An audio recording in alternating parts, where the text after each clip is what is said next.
Have you ever wondered what really guarantees the medicine you take is safe? Well, today, we're pulling back the curtain on something that might not sound glamorous, but is absolutely critical: paperwork. We're going to walk through the incredibly detailed world of pharmaceutical documentation step by step to see how this system protects every single one of us. So let's just start with this question right here. A company makes millions, maybe even billions of pills in a single batch. How on earth can they be sure that the very last pill to come off the line is exactly as safe and effective as the very first one? The scale of that is just mind-boggling, right? But there is an answer. And that answer is a global standard called Good Manufacturing Practice, or GMP for short. You can think of it as the ultimate rulebook for making medicine. It's not just a friendly suggestion, it's a whole system designed to make sure every product is made and controlled to the absolute highest quality standards every single time. But here's the kicker. The real heart of GMP isn't some super advanced robot or a secret chemical formula. It's documentation, paperwork. That is the absolute backbone of this entire system. Without it, nothing works. It's what's used to control, monitor, and, most importantly, record every single thing that happens. So, here's how we're going to break this down. First, we'll meet the two main families of documents. Then, we'll look at how the master plan, the blueprint, gets created.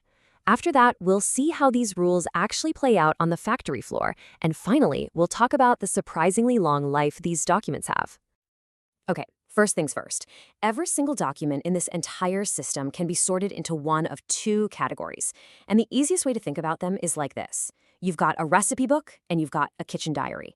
One tells you exactly what to do, and the other proves that you actually did it. Simple as that. And this chart lays it out perfectly.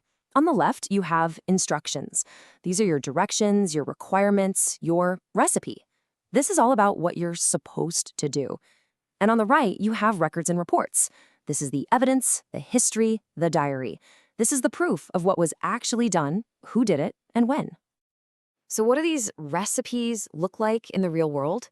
Well, you've got specifications, which basically define how pure your ingredients need to be.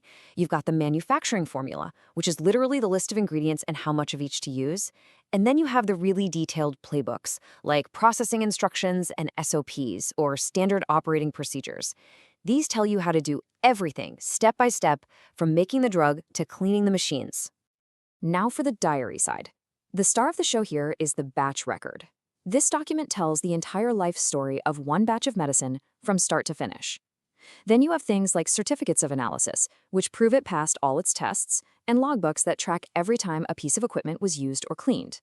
All these pieces of evidence come together to build that complete, unbreakable history. Okay, so we know what the documents are, but how do those instructions, those all-important recipes, get made in the first place? You can't just type one up and call it a day. The process for creating them is intensely controlled to make sure there is zero chance of an error. It follows this really strict life cycle. First, it's designed to be super clear and easy to follow. Then it gets reviewed by a team of experts. After that, someone in authority has to officially approve it, sign it, and date it. Only then are official copies made and carefully handed out. And even then, it's not done. They are constantly being reviewed to make sure they're never out of date. And get this, the language itself is regulated. The rules say instructions must be written in an imperative mandatory style. That means they use commands. Weigh 10 grams, set temperature to 50 degrees, record result. There is no room for interpretation. No, you should probably, no guesswork. It's all about clear, direct commands. All right, we've got our approved recipes. Now for the fun part. Let's head out onto the factory floor and see how people actually use them. We're shifting gears now from creating the instructions to the real-world rules for filling out the records, for writing in that diary. And the number one most important rule is this. You write it down the second you do it, not before, and definitely not after. You can't wait until the end of your shift and try to remember what you did. You can't fill it out ahead of time. It has to be done in real time, right as the action happens. That's what creates a reliable, moment-by-moment account of what happened. And there are some golden rules for how you make those entries. Everything must be clear and readable. It has to be written in permanent ink. That's right, no pencils. Every entry has to be traceable, which means you initial it so everyone knows who wrote it. And finally, it has to be complete. You can't leave any blank spaces where someone might add something later. So what happens if you make a mistake? I mean, we're all human. Well, you can't just scribble it out or use correction fluid. There's a very specific three-step process. 1, cross out the mistake with a single line so you can still read what was underneath. 2, write the correct information right next to it. And 3, sign or initial it and add the date. This way, every change is totally transparent and accounted for. Okay, on to our final section. The medicine is made. It's in the box. It's shipped out the door. You'd think the story ends there, right? Wrong. The journey for its paperwork is actually far from over. These documents have a long, long legacy. So why keep all this paper around for years? It all comes down to patient safety. This paper trail means that if a problem is ever discovered with a medicine, even years down the road, investigators can pull that exact batch record. They can see exactly what happened, what materials were used, and who did what. It's the key to figuring out what went wrong and protecting other patients. And we aren't talking about a few months. For most medicines, the complete documentation for a batch has to be kept for a minimum of 5 years after the product has been officially released for sale. 5 years.